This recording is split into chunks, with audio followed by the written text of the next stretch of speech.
This problem is asking us to give a rule for the piecewise defined function and to give its domain and range. So notice they've given us the graph, and we can tell that it's a piecewise defined function because it looks like the graph is in different pieces. Like we've broken it up, broken the domain up into two different pieces. We have a different function on each piece.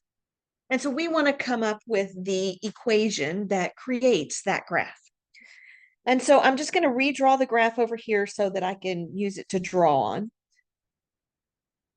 And so we've got this flat part at 1 to the left, or at 0, 1, and then here at 2 on the x, we're down at -1 over to the right like this. All right, so we can see that we've got two different pieces to our graph, and we can see from the graph what equation fits each piece. This first piece on the left over here is a flat, straight line where everywhere on that line, y is equal to 1. So that's the equation for this part of the graph. Y is equal to 1. The second part over here on the left, again, it's a flat line, so it's no slope going up or down. And so it is going to be a constant equation also. And everywhere on this line, y is equal to -1. And so the equation for this line is going to be y equal -1.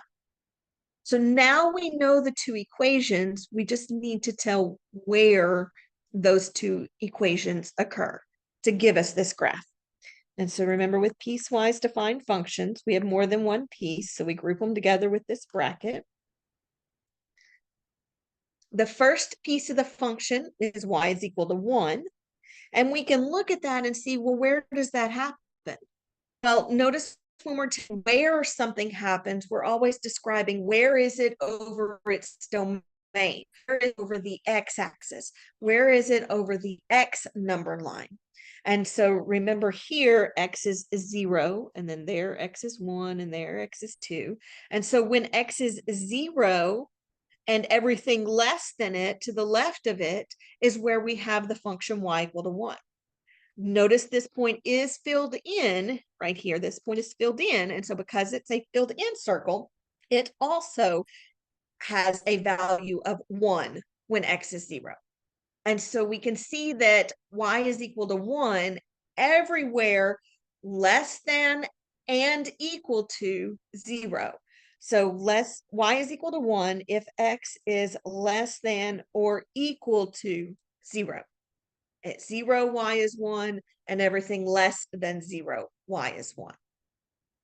For the other piece of the function, we can see that we have an equation of y is equal to -1. And that happens on the x-axis, on the domain, on the x numbered line at 2 and greater. Everything to the right of or bigger than 2 on the x gives us a y of -1. Now, notice this point is open, which means we do not have a y value there. So when x is 2, y is not -1. There's a hole there.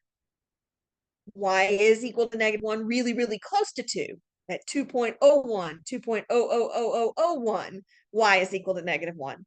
But at 2, y is not equal to -1. And so we don't use the equal to part, we just say greater than 2. Everywhere greater than 2, y is equal to -1. And so there's the equation for our piecewise graph. Now to find its domain and range, the domain again is the x-axis, what the graph is doing on the x number line. And we've already kind of talked about that. We can see that we've got values for y everywhere from remember with domain, we're reading left to right on the graph. So all the way on the left over here at -infinity, we've got values for y all the way up until an x value of 0. So from here to here, we have y values. And then notice there's a space here where we don't have any y values from 0 to 2. And then we pick up again at 2, and we do have y values from 2 all the way to positive infinity. And so remember that we use a bracket when the value is included, when we have a closed point like we do here when x is 0. And we use a parenthesis when we have an open value, an open circle where the value is not included, like what we have here at 2. So our domain, we have y values everywhere from negative infinity all the way to 0, and that 0 is included. We don't have anything from 0 to 2, but then we do have y values again starting at 2, but that value is not included this time, so we use a parenthesis. And then we have y values from 2 all the way to positive infinity. Remember, we always use parentheses with negative and positive infinity. And remember, when we have more than one piece of our domain, we join those two pieces with this U between them. The U stands for union. We're creating a union. We're joining those two pieces together. So there's our domain. Now the range, remember, is the y-axis, what it's doing on the y number line. So this time we're reading the graph bottom to top, because we always do domain and range smallest to largest. So left to right for domain, bottom top for range. So starting at the bottom, we have no y values. Here, let me erase these so that we have no y values down here. Notice we do have a single y value here at -1. We have no y values through here. Again, we have a single y value here at +1, and we have no y values up here. So this time we don't have a range of values like we did with the domain. We just have two individual values that make up our range. So -1 and +1. So when we have individual values, we don't use a parenthesis and a bracket. Those indicate a range of values. With individual values, we just use the braces and we list those values out separated with commas. So with two individual values, we have -1, comma, +1, and close it with a brace. All right, so to enter these into our answer choices, notice we want on the first one here, the rule. And so notice the only difference between the boxes and the formula that we have to fill in on A and B are the values, the signs after the X. Notice on A here, we have X is less than or equal to box on the top, and X is greater than box on the bottom. Where in B, we have X is less than box on the top and greater than or equal to box on the bottom. So we got to make those signs match. That's how we know whether to choose option A or option B. Well, notice over here, our signs, we have less than or equal to, and then greater than. So if we look, that matches A. And so we know we need option A, and then we fill in the rest of our rule. So we know that Y is equal to 1 when X is less than or equal to 0. Just filling in from what we found over here.